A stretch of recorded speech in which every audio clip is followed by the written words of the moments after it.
गोल गप्पा तोरा खिलैबो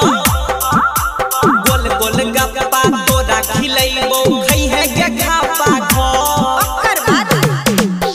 टपा टप टपा टप टपा टप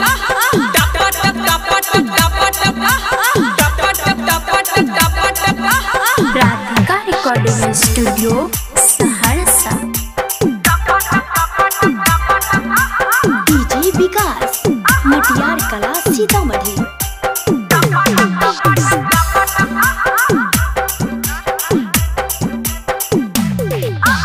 पानी पूरी वाला छै मशहूर खाए घड़ी मजा ए तो भरपूर पानी पूरी वाला छै मशहूर खाए घड़ी मजा ए तो भरपूर ठेला लगैने छै रोड साइड में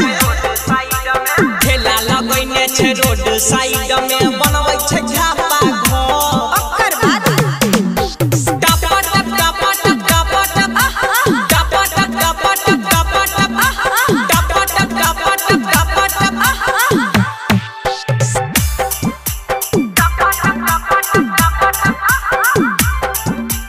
डीजे विकास मटियार कला सीतामढ़ी।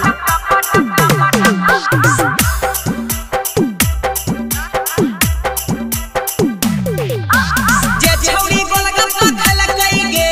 बॉडी गजब के बनेलकै गे जे छौरी गोलगप्पा खलकै गे बॉडी गजब के बनेलकै गे राइटर सरवन ठेला लागलकै राइटर सरवन ठेला लागलकै खिलै तो प्रिंस का पाको